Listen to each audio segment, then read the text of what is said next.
दिल्ली के मुख्यमंत्री अरविंद केजरीवाल ने आज सत्येंद्र जैन की गिरफ्तारी के मामले में प्रेस कॉन्फ्रेंस की। उन्होंने आरोप लगाया है कि आप सरकार के मंत्री और नेताओं को परेशान किया जा रहा है। उन्होंने प्रेस कॉन्फ्रेंस में केंद्र सरकार पर निशाना साधते हुए कहा कि पीएम मोदी उनकी सरकार में सभी मंत्रियों और नेताओं को एक साथ गिरफ्तार कर लें। सीएम केजरीवाल ने आगे कहा कि सत्येंद्र जैन के बाद अब मनीष सिसोदिया पर भी झूठा केस लगाकर जेल भेजने की साजिश रची जा रही है। मनीष सिसोदिया भारत की शिक्षा क्रांति के जनक है। उन्होंने आरोप लगाया है कि सत्येंद्र जैन और मनीष सिसोदिया को फर्जी मामले में जेल में डालकर ये लोग दिल्ली के शिक्षा और स्वास्थ्य क्षेत्र में अच्छे काम हो रहे हैं, उन्हें रोकना चाहते हैं। लेकिन चिंता मत करिए, मैं ऐसा नहीं होने दूंगा और अच्छे काम चलते रहेंगे।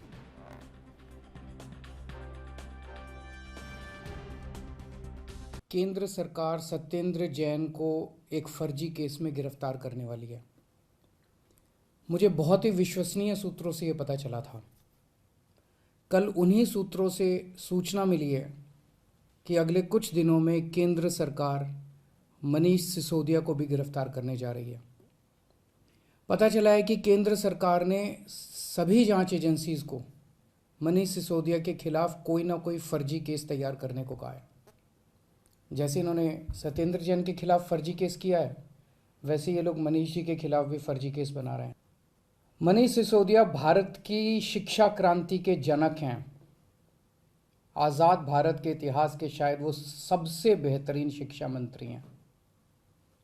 सरकारी स्कूलों में पहले गरीबों के बच्चों को 3rd क्लास शिक्षा मिलती थी।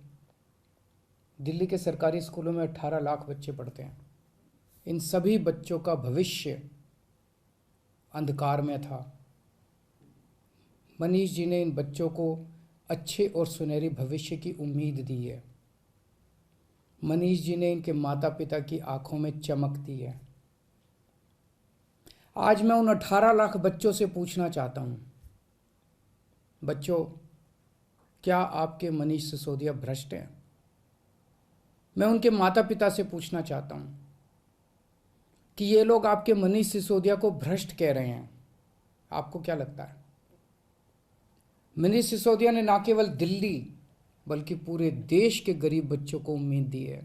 इस सत्येंद्र जैन और मनीष सिसोदिया को फर्जी मामलों में जेल में डाल के दरअसल ये लोग दिल्ली में शिक्षा और स्वास्थ्य के क्षेत्र में जो अच्छे काम हो रहे हैं ना, उन्हें रोकना चाहते हैं।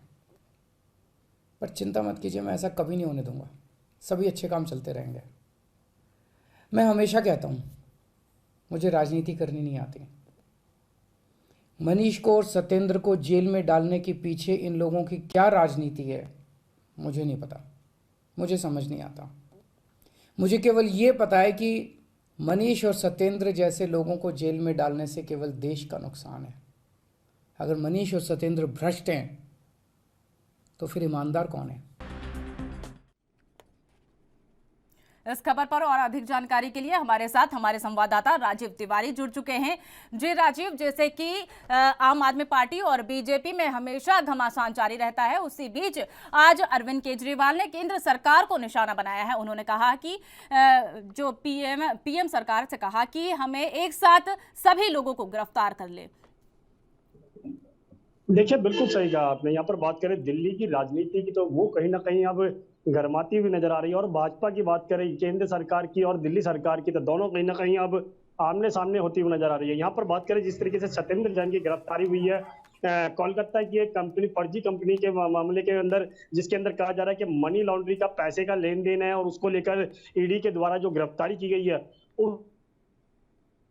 उससे दिल्ली के अंदर वो कहीं ना कहीं गर्माती नजर आ रही है। और इसी को लेकर कहीं ना कहीं संजय सिंह की बात करें या फिर आम आदमी पार्टी के और नेताओं की बात करें, तो लगातार कहीं ना कहीं केंद्र सरकार को और ईडी घेरा जा रहा था। लगातार ये कहा जा रहा था कि केंद्र सरकार के इशारे पर ही ईडी काम कर रही है और फर्जी केस के अंदर जैसे सत्येंद्र जैन को गिरफ्तार किया गया है। और उसको लेकर अभी तक सत्येंद्र जैन की जो गिरफ्तारी है वो लगातार 9 जून तक कर दी गई है। यानी कि ईडी की कस्टडी के अंदर सत्येंद्र जैन जो है वो लगातार 9 जून तक गिरफ्त में रहेंगे। मगर यहाँ पर बात करें जिस तरीके से अब कहा जा रहा है आम आदमी पार्टी की तरफ से कि मनीष सिसोदिया यानी शिक्षा मंत्री जो है उनको भी गिरफ्तार करने के लिए केंद्र सरकार के द्वारा एक योजना बनाई गई है। और यहाँ तक कि ये भी कहा जा रहा है कि ईडी फर्जी मामले के अंदर अब स्वास्थ्य शिक्षा मंत्री हैं उनको भी गिरफ्तार करने की कोशिश कर रही है, क्योंकि स्वास्थ्य मंत्री को तो पहले ही गिरफ्तार कर चुकी है, अब कहीं ना कहीं शिक्षा मंत्री को भी गिरफ्तार करने की बात की जा रही है। और इस तरीके से आम आदमी पार्टी के जो मुखिया हैं अरविंद केजरीवाल, उन्होंने भी स्पष्ट कहा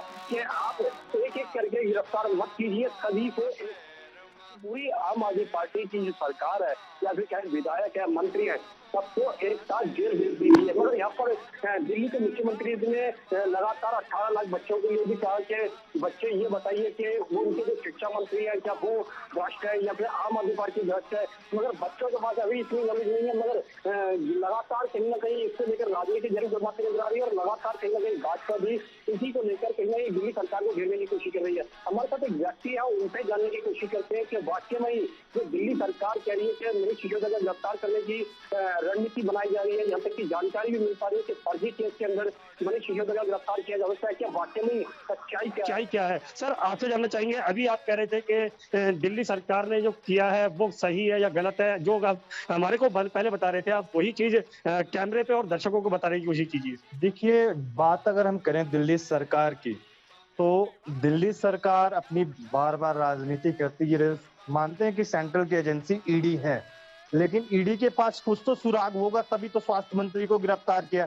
बात करते हैं पंजाब में स्वास्थ्य मंत्री इनका प्रश्न निकलता है तो उसको तुरंत बर्खास्त कर देते हैं जी। लेकिन वही राजधानी दिल्ली की बात करें, सत्येंद्र जैन की बात करें, तो राजनीतिक पहलू से भी देखा जाए तो कहीं ना कहीं सत्येंद्र जैन अरविंद केजरीवाल के खास माने जाते हैं।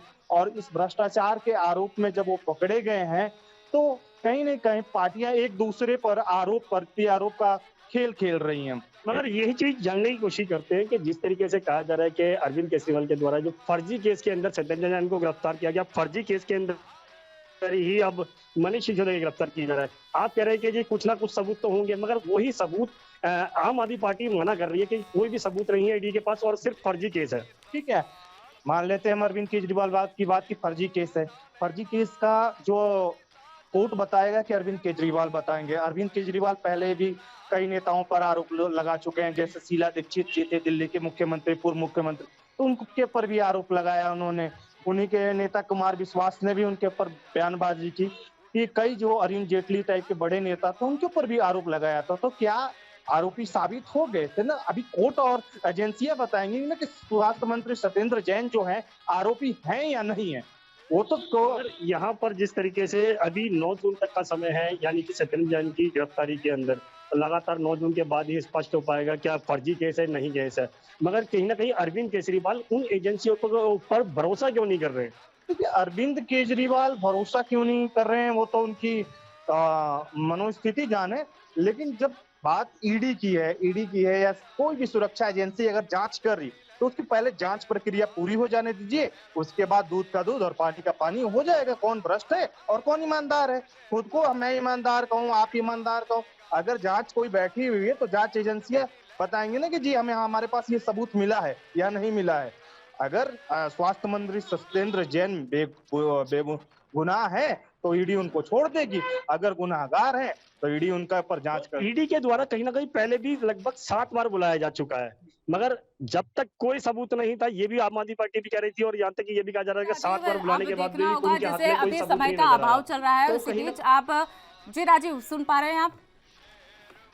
जी, अभी समय का अभाव के चलते आपने जो तमाम जानकारी साझा की उसके लिए बहुत बहुत धन्यवाद। अब देखना होगा कि जैसे कि अरविंद केजरीवाल ने बीजेपी पर निशाना साधते हुए सरकार को भी घेरा है, उसके बाद उन्होंने दावा भी किया है कि ऐसा मैं नहीं होने दूंगा। कि अब उनका क्या एक्शन होगा ये देखने वाली बात होगी।